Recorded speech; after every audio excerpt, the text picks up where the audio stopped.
Assalamualaikum warahmatullahi wabarakatuh. Kami dari kelompok 1 akan membahas tentang ancaman ideologi. Sebelum memulai pembahasan pada hari ini, kami akan memperkenalkan diri terlebih dahulu. Perkenalkan, nama saya Syarifullah. Saya dari kelompok 1, nomor absen 33. Perkenalkan, nama saya Azra Desi Fadila, nomor absen 6. Saya Muhammad Abdurrahman, absen 15.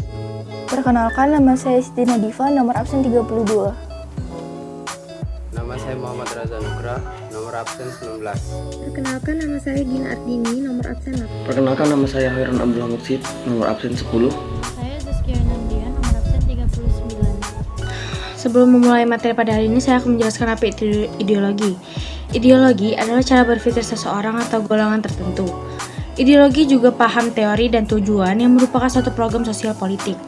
Nah, maksud dari ancaman ideologi yaitu segala bentuk ancaman yang dapat mengganggu ketahanan nasional suatu negara yang dilakukan dalam tataran pemikiran, seperti perang ideologi, arus globalisasi, kepentingan politik, dan lain-lain, baik berasal dari dalam negeri maupun dari luar negeri. Dalam kalimat mudahnya adalah ancaman yang dilakukan untuk mempengaruhi ideologi dan mengancam dasar falsafah negara, yaitu Pancasila. Manfaat ideologi bagi suatu negara yaitu sebagai berikut. 1. Menjadi pedoman bagaimana bangsa itu membangun dirinya. 2. Memberi arah dan cita-cita bangsa yang bersangkutan. 3. Memiliki pegangan dan pedoman bagaimana memecahkan masalah politik, ekonomi, sosial, budaya, dan pertahanan keamanan. Contoh ancaman ideologi ada 2, yaitu komunisme dan liberalisme. Yang pertama adalah komunisme. Komunisme adalah paham atau ideologi dalam bidang politik yang menganut ajaran Karl Marx dan Friedrich Engels yang hendak menghapuskan hak milik perseorangan dan menggantinya dengan hak milik bersama yang dikontrol oleh negara.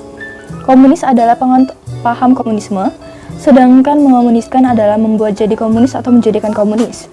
Di Indonesia pernah terbentuk Partai Komunis Indonesia atau PKI pada tahun 1924 yang bersifat non-kooperatif dan radikal.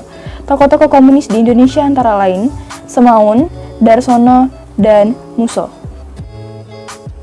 2. Liberalisme. Dalam Ensiklopedia Britannica diterangkan bahwa liberalisme adalah doktrin politik yang menjadikan perlindungan dan peningkatan kebebasan individu sebagai masalah utama politik.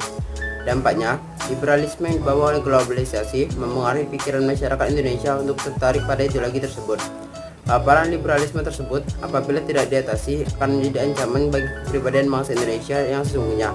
Contoh dari liberalisme adalah kebebasan berpendapat, kebebasan menentukan kepercayaan, berkeluarga, dan lain-lain. Bagian dari HAM merupakan produk dari liberalisme yang baik dan kita adopsi ke dalam sistem. Sebagai contohnya, ancaman ini pernah terjadi di Indonesia ketika ideologi komunis tumbuh dan berkembang di negara Indonesia pada saat peristiwa G30 SPKI.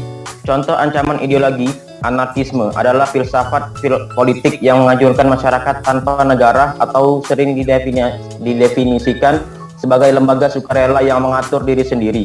Tapi beberapa penulis telah mendefinisikan sebagai lembaga yang lebih spesifik berdasarkan asosiasi bebas non-hierarkis. Anarkisme berpegangan pada konsep bahwa negara menjadi tak diinginkan, tak perlu, atau berbahaya. Sementara antistatisme adalah pusat dari anti pemikiran. Anarkisme juga menentang otoritas atau organisasi hierarkis dalam pelaksanaan hubungannya dengan manusia, sehingga tidak terbatas pada sistem negara saja. Secara spesifik pada sektor ekonomi, politik, dan administratif, anarki berarti koordinasi dan pengelolaan tanpa aturan birokrasi yang didefinisikan secara luas. Sebagai pihak yang superior dalam wilayah ekonomi, politik, dan administratif, atau baik pada ranah publik maupun privat.